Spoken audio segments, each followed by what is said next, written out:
அனைவருக்கும் வணக்கம். இன்றைக்கி நான் படிக்க போகிற புத்தகம் சுஜாதா அவர்களின் பிரயாணி. இந்த மாதிரி பல கதைகள் தெரிஞ்சுக்க மறக்காமல் எல்லாரும் நூல்வாசம் சேனலை சப்ஸ்கிரைப் பண்ணிடுங்க. வாங்க கதைக்குள்ளே போகலாம். சமீபத்தில் ஹைஜாக்கினால் விமான நிலையத்தில் சோதனை பலமாக இருந்தது. எனக்கு முன் பரிசோதனை கூண்டுக்குள்ள சென்றவரை பெட்டியில் இருந்த அத்தனை சமாச்சாரங்களையும் திறந்து, ஷேவிங் பேஸ்ட்டை திறந்து பார்த்து, ஹேர் ஆயிலை முகர்ந்து பார்த்து, உடம்பெல்லாம் தடவி தடவி அட்டகாசம் செய்துவிட்டுத்தான் அவருடைய போர்டிங் கார்டில் வெற்றிகரமான முத்திரையை குத்தி புன்முறுவலுடன் விடுவித்தார் இன்ஸ்பெக்டர். துப்பாக்கி எதுவும் இல்லையே, திருப்திதானே என்றார் ஆத்திரத்துடன். எங்கள் கடமையை செய்கிறோம் என்றார் இன்ஸ்பெக்டர். என் போன்ற ஒன்றும் தெரியாதவர்களை இப்படி துளாவுவீர்கள். மெய்யான ஹைஜாக் ஆசாமிகளை தப்ப விடுவீர்கள். கற்பனையே இல்லாத போலீஸ் என்றார். இன்ஸ்பெக்டர் புன்முறுவலுடன் என்னை நோக்கி ப்ளீஸ் கம் என்றார். இந்த கதை ஹைஜாக் பற்றி இல்லை. நான் சென்ற விமானம் பத்திரமாக டெல்லியில் போய் இறங்கப் போகிறது. நம் கதை அறுத்து கொண்டு சென்ற அந்த பிரயாணியை பற்றியது. இருங்கள், என் பெட்டியை திறந்து காட்டிவிட்டு வருகிறேன். நான் அவரை மறுபடியும் பார்த்தேன். சிகரெட் பற்ற வைத்திருந்தார். கையில் டைம் பத்திரிகை வைத்திருந்தார். அடிக்கடி மணி பார்த்து கொண்டிருந்தார். சமீபத்தில் சோதனையால் ஏற்பட்ட வெறுப்பு முகத்தில் மிச்சம் இருந்தது. அருகில் உட்கார்ந்திருந்த என்னை அதே வெறுப்புடன் பார்த்தார். அவருக்கு 50 சொச்சம் வயதிருக்கும். உயரம், அதற்கேற்ற திடகாற்றமான உடல், நேரான மூக்கு, கூர்மையான கண்கள். சிறு வயதில் அழகாக இருந்திருப்பார். இப்பொழுது கூட அந்த நிறை மயிர்களை சாயம் பூசி கண்களுக்கு கீழ் தெரிந்த நிழல்களை நிரப்பினால் ராஜா போல ஆய்விடுவார். பற்கள் ஒழுங்காக இருந்தது. சிகரெட் பிடித்ததினால் உதடுகள் பாதிப்படையவில்லை. கம்பீரமான மனிதர். போயிங் சீட் அவருக்கு போதாது. அவர் உட்கார்ந்திருந்தது ராஜா தோரணையில் ஒரு அதட்டலாக இருந்தது. சுற்றிலும் இருந்தவர் எல்லாம் தனக்காக ஏங்கியாக வேண்டும் என்று கட்டாயப்படுத்தும் பாணி. மற்றவர் செய்யும் சிறிது தாமதங்கள் அவருக்கு எரிச்சல் தரும். அவரது அவசரத்தில் குறுக்கி நிற்பவர்கள் எல்லாம் வெறுப்பாக பார்த்தார். அவரது வசதிக்கு எதிலும் குறை வரக்கூடாது. எப்படியோ அவர் உட்கார்ந்திருந்த தோரணை இது அத்தனையும் வெளிப்படுத்தினார். விமானம் புறப்படுவதற்காக அறிவிப்பு செய்தவுடன் துள்ளி எழுந்து சின்ன பையன் போல் அவசரமாக நடந்து சிகரெட்டை வாசல் வரை பிடித்து அணைத்துவிட்டு விடுவிடு என்று விமானத்தை நோக்கி நடந்தார். தன் நடையில் மற்றவர்கள் சீக்கிரம் என்று அவசரப்படுத்துவது போல தற்காலிகமான என் பார்வையிலிருந்து விலகினார். விமானம் வாசலில் என் பச்சை பெட்டியை அடையாளம் காட்டிவிட்டு மெதுவாக படியேறி ஹேரோஸ்டஸ் சரித்தான புன்னகை நமஸ்தேயை கடந்து நான் என் சீட்டை நம்பரை தேடி பிடித்து உட்கார்ந்தபோது அவர் என் சீட்டின் இடதுபுற வரிசையில் மூலையில் உட்கார்ந்து கொண்டு வெளியே நோக்கி கொண்டு பாதையை பார்த்தார். ஏன் எல்லோரும் இத்தனை நேரமாக்குகிறார்கள்? விமானத்தில் ஏறுவதற்கு 6:10க்கு புறப்பட வேண்டிய விமானம் 6:30க்கு புறப்பட்டது. ஒலிபெருக்கியில் அதற்கான மன்னிப்பை கேட்டுவிட்டு பிரயாணிகள் திரும்பி செய்யும் அறிவிப்பை ஆரம்பித்தனர். Good evening ladies and gentleman, welcome board flight number 504. நான் சீட் பெல்ட்டை இறுக்கிக் கொண்டேன். குறுக்கெழுத்து சதுரங்கள் உள்ள செய்தித்தாளை எடுத்துக்கொண்டேன். விமான பயணத்துக்கு ஏற்ற பொழுதுபோக்கு அதுதான். விமான ரன்வேயில் அவசரமாக ஓடி வயிற்றை கவ்வி சீரில் ஏறி அந்த ஏற்றத்திலேயே திரும்பி சன்னல் வழியாக பெங்களூர் என்னும் பொம்மை நகரம் தெரிய என்று மேக பஞ்சுகளை துரத்தி 1000 அடிகளாக உயர சென்றது. நோ ஸ்மோக்கிங் அறிவிப்பு அணைத்தவுடன் அவர் சிகரெட்டை பற்ற வைத்து கொண்டார். அவர் உட்கார்ந்திருந்த சீட்டு வரிசையில் புகைப்பிடிப்பு தடை செய்யப்பட்ட வரிசைகளில் ஒன்று. அருகில் உட்கார்ந்திருந்த கதர் சட்டை ஆசாமி உடனே ஆரம்பித்தார். விமானத்தில் ஜெட் இரைச்சலில் அவர்களின் உரையாடல் கேட்கவில்லை. ஒரு ஊமை படம் போல ரசித்தேன். அவர் சிகரெட்டை அணைக்கிற சாதியாக தெரியவில்லை. கதர் சட்டை அனுமதிக்கிற சாதியாக தெரியவில்லை. சிக்கல் மேலே இருந்த பட்டன் அழுத்தப்பட ஏரோஸ்டஸ் விளக்கி பார்த்தாள். அவள் தன் அலங்கார கலையாமல் நுனி உதட்டில் மஸ்தியஸ்தம் செய்து பார்த்தாள். மீண்டும் என் வரிசைக்கு வந்து என் அருகே உட்கார்ந்திருந்த அம்மாவை வேண்டிக் கொண்டு சிகரெட் ஆசாமியை சீட்டு மாற்றி கொள்ளும்படி கேட்டாள். எனவே அவர் என் அருகே சிகரெட்டை அணைக்காமல் தன் பெட்டியில் மிகுந்த ஆத்திரத்துடன் வந்து உட்கார்ந்தார். என்னை கடுமையாக பார்த்தார். ஏமேன், உனக்கு நான் சிகரெட் பிடிப்பதில் ஆட்சேபனை இல்லையே என்றார். நான் சிரித்து, நான் ஆட்சேபிக்க முடியாது, இது நோ ஸ்மோக்கிங் வரிசை இல்லை என்றேன். அவர் என்னை முறைத்தார். என்ன ஜனங்கள் என்றார். பொதுவாக கதர் சட்டைக்காரன்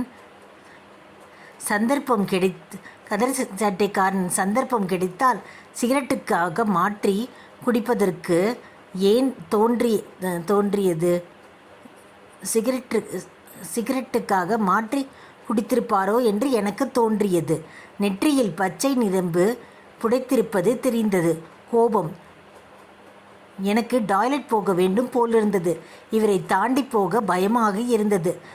40 நிமிடங்கள் பிரயாணத்துக்கு பிறகு ஹைதராபாத்தில் இறங்கியது விமானம். ஏரோஸ்டஸ் தண்ணீர் கொண்டு தர அவர் தன் பெட்டியில் இருந்து ஒரு மாத்திரையை எடுத்து விழுங்கினார். ஹைதராபாத்தில் அரை மணியாவது நிற்கும். நான் சாதாரணமாக இறங்கி சற்று காலார நடந்துவிட்டு வருவேன். இவரை எழுந்திருக்க வைக்காமல் நான் வெளியேற முடியாது. அப்படியே செய்தால் என்னை சுட்டு விடுவார் போல இருந்தது. எவ்வளவோ பேர் இறங்கி சென்றார்கள். எனக்குத்தான் தைரியம் இல்லை. ஹைதராபாத்தில் விமானம் கிளம்ப அதிக தாமதமாகி புதிய பிரயாணிகள் ஏறப்பட்டு பின்னே விமானத்துக்கு கதவை மூடவில்லை. வெள்ளை உடை டிராபிக் ஆசாமி திடுதிடுவென்று மேலும் கீழும் நடந்து கொண்டிருந்தார்கள். ஏதோ தப்பு கணக்கில் ஒரு பிரயாணி உபரியாக போய்விட்டார் போலும். அவருக்கு இடம் தேடிக்கொண்டிருந்தார்கள். அவர் ஆத்திரத்தில் என்னுடன் பேச இசைத்தார். ஏன் இத்தனை நேரமாகிறார்கள்? விமானம் நிரம்பியிருக்கிறது. ஒரு ஆசாமிக்கு சீட்டில்லை. என்னை முட்டாள் ஜனங்கள். ஒரு சாதாரண ஃப்ளைட்டை சரியாக நடத்த தெரியவில்லை. ஏரோஸ்டஸை கூப்பிட்டார். அவர் புன்னகையுடன் வந்தார். ஏன் தாமதம்? மன்னிக்க வேண்டும், உடனே கிளம்பிவிடும். அந்த ஆள் சீட்டில்லை என்றால் இறங்கிவிட்டு உடனே கிளம்ப வேண்டியதானே? ஏன் எங்களை எல்லாம் இப்படி வதக்கிறீர்கள்? மன்னிக்க வேண்டும், உடனே கிளம்பிவிடும். இந்த ரீதியில் 11 மணிக்குத்தான் டெல்லி போய் சேரும். நான் 9:30 மணிக்கு அங்கே இருங்க வேண்டும். அங்கிருந்து ஏர் இந்தியா விமானத்தில் பிடிக்க வேண்டும். ஹரி மிஸ். மன்னிக்க வேண்டும், கூடிய சீக்கிரத்தில் கிளம்பிவிடும் என்று பல்விரிசை சற்று மாற்றினாள். தப்பித்தால் போதும் என்று கலன்று கொண்டாள். ஒரு வழியாக உபரி ஆசாமியை அப்பா தாயே என்று கெஞ்சி இறக்கிவிட்டு அப்பாடா விமானம் புறப்படப் போகிறது என்று நினைத்தால் கதவை இன்னும் மூடவில்லை. வெள்ளை உடை ஆசாமி விமானத்தில் மைக்கை ஏரோஸ்டஸிலிருந்து கவர்ந்து கொண்டு தெலுங்கில் கலந்த உச்சரிப்பில், யுவர் அட்டென்ஷன் ப்ளீஸ். 5 பொட்டிகள் இன்னும் அடையாளம் காட்டாமல் இருக்கின்றன. விமானத்தில் ஏறுவதற்கு முன் தத்தம் பெட்டிகளை அடையாளம் காட்டித்தான் பிரயாணிகள் உடனே வந்து அடையாளம் காட்டுமாறு கேட்டுக்கொள்கிறோம். இல்லையென்றால் அவை விமானத்தில் ஏற்றப்படாது. அவர் பொறுமையை இழந்துவிட்டார். ஏரோஸ்டஸை கூப்பிட்டு சீறினார். எவ்வளவு மோசமான ஏர்லைன் நடத்துகிறீர்கள். இப்போதே உங்கள் கேப்டனை நான் பேச வேண்டும். 10:30 மணிக்கு நான் ஏர் இந்தியா விமானத்தை டெல்லியில் பிடிக்க வேண்டும். அவர்கள் காத்திருக்க மாட்டார்கள். ஏன் இப்படி உயிரை வாங்குகிறீர்கள்? சாரி சார், இன்னும் 1-2 நிமிடங்கள் தான். கூப்பிடு கேப்டனை. கேப்டன் கூப்பிட்டே ஆக வேண்டும். அவரை கூப்பிட்டால் இன்னும் தாமதமாகும் என்றாள். எப்படித்தான் எல்லோருக்கும் அவளால் புன்னகைக்க முடிகிறதோ? மாயம்தான். 5 பெட்டிகளில் 4 அடையாளம் காட்டப்பட்டுவிட்டன. மிஞ்சி போன உன்னை விமானத்துக்குள் தூக்கி யாரது என்று கேட்டார்கள். பெட்டிக்கு உரியவர் ஜாலியாக சினிமா பத்திரிகைக்குள் ஒளிந்து கொண்டு தன் புதிய மனைவியுடன் விஷம் செய்து கொண்டிருந்தார். வெள்ளமாக அசடு வழிய சாரி சொல்லி, என்னுடையதான், நான் அறிவிப்பை கவனிக்கவில்லை. இந்த மாதிரி ஆசாமிகள் மிஸ்ஸாவில் உள்ள தள்ள வேண்டும் என்றார். ஒரு வழியாக விமானம் ஹைதராபாத்தை விட்டு கிளம்பியது. அவர் தன் கைகடிகாரத்தை பார்த்துவிட்டு என்னை பார்த்து, சரியான மணி என்ன என்றார். 8:20 என்றேன். நான் அந்த விமானத்தை தவறவிடப் போகிறேன் நிச்சயம் என்றார். எத்தனை மணிக்கு அது புறப்படுகிறது? 10:30க்கு. 10:05க்கு இது போய் சேர்ந்துவிடும். 25 நிமிடங்கள் இருக்கிறதே. கஸ்டம்ஸ், செக்யூரிட்டி கிளியரன்ஸ் எல்லாம் இருக்கிறதே. கவலைப்படாதீங்க. அந்த விமானத்தில் நம் விமானம் போல தாமதமாக கிளம்பாது. ஏர் இண்டியா இவ்வளவு மோசமில்லை. எங்கே போக வேண்டும்? மாஸ்கோ. அங்கே நாளை ஒரு கான்ஃபரன்ஸ். நான் சென்றே ஆக வேண்டும். பதட்டப்படாதீர்கள். என்ன முட்டாள் சிஸ்டம்! நான் ஜப்பானில் எவ்வளவோ விமானங்களில் போயிருக்கிறேன். இதைப்போல மோசமான எதுவும் இல்லை. என்ன செய்வது? ஹைஜாக் பயம். அதற்கு பின் மிகவும் எச்சரிக்கையாக இருக்கிறார்கள். சட். விமானம் சம உயரத்தில் வந்தது. எங்களுக்கு பிளாஸ்டிக் தட்டுகளில் சிக்கனமான இரவு உணவு தரப்பட்டது. அவர் ஏரோஸ்டஸின் டெல்லிக்கு சரியாக எத்தனை மணிக்கு போய் சேரும் என்று கேப்டனை கேட்டு வரச் சொன்னார். ரேடியோ மூலம் மாஸ்கோ செல்லும் பிரயாணி ஒருவர் இருப்பதை ஒரு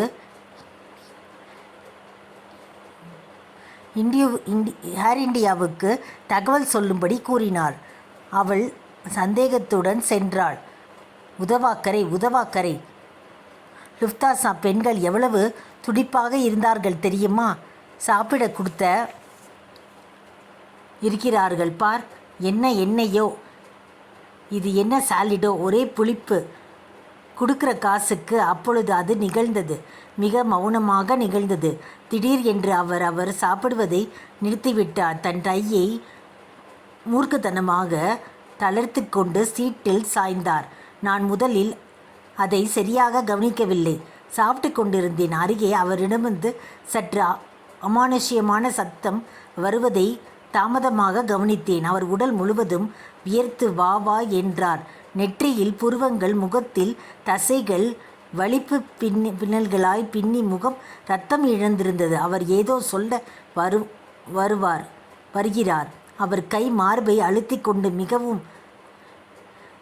மிகவும் பிரயாணத்துடன், கண்கள் யாரையும் பார்க்காமல், உதடுகள் மாத்திரை என்று திண்ணமான துடித்தன. நான் அந்த மாதிரி அவசர நிலைக்கு தயாரில்லாத ஆசாமி. அவர் எக்கச்சக்கமாக உட்கார்ந்திருந்தார். நான் ஏரோஸ்டஸை கூப்பிட்டேன். அவர் சட்டையை தளர்த்தேன். கால் அடியில் இருந்த அவர் பெட்டியை எடுத்தேன். அவர் உடம்பு சில்லிட்டு இருந்தது. மௌனமாக நிகழ்ந்தது அது. அருகில் உள்ளவர்கள் இன்னும் சாப்பிட்டு கொண்டிருந்தார்கள். அவள் வியர்வையை, அவ்வளவு வேதனையையும் காட்டிய முகத்தையும் நான் இதுவரை பார்த்ததில்லை. அவர் பெட்டி திறக்க மறுத்தது. ஹோஸ்ட் வந்து, ஓ மை காட் என்றாள். இவருக்கு ஏதோ தீவிரமாக நிகழ்ந்துவிட்டது. தண்ணீர் கொண்டு வா என்றேன். பெட்டியை அதிக பலத்துடன் பிளந்து திறந்தேன். அதில் தாள் வெடித்தது. பெட்டியிலிருந்து புத்தகங்கள், ஷேவிங் சாமான்கள், சீப்பு கண்ணாடி துண்டுகள், காகிதங்கள், சில்லறை, சாவி கொத்து, சீசா சிதறின. நடுங்கும் கைகளுடன் மாத்திரை சீசாவை திறந்து அந்த பெண் தண்ணீர் கொண்டு வர நான் அவர் வாயை திறந்து கொடுக்க வேண்டும். திறக்க வைத்து முடியவில்லை. கடைவாயில் நீர் விழுந்து என்ன சில் உடம்பு. ஹாரோஸ்டஸ் கலவரத்துடன் முன் சீட்டுக்காரர்களை விலக்கச் சொல்லி நாங்கள் வெளிப்பட்ட சீட்டுகளில் கைகளை மடக்கி அவரை படுக்க வைத்தோம். ஹோஸ்ட் ஓடிப்போய் விமானத்தில் மைக்கில் அழைத்தாள். கவனிக்கவும் பிரயாணிகளின் யாரேனும் டாக்டர் இருந்தால் உடனே முன் பகுதிக்கு வரவும். முன்பகுதிக்கு. சலசலப்பு. நான் காற்றில் குமிழை அமிழ்த்தி அவர் முகத்தில் குளிர்ந்த காற்று வீச செய்தேன். பட்டனை கழற்றி விடுங்கள். காற்று பட வேண்டும். காலை நீட்டிவிடு. செயற்கை சுவாசம் யாருக்காவது தெரியுமா? படுக்க வைத்தார்கள். தலைக்கு தலையணை வையுங்கள். Heart attack. கிளியர்.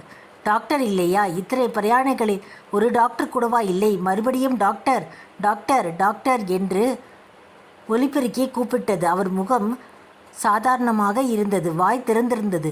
அவர் மார்பில் கை வைத்து பார்த்தேன். சில் என்றது. இதய துடிப்பு.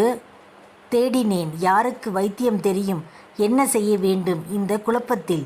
டாக்டர் ஒருவரும் இல்லையா? இத்தனை பேரில் ஒரு டாக்டர் கூட இல்லையா?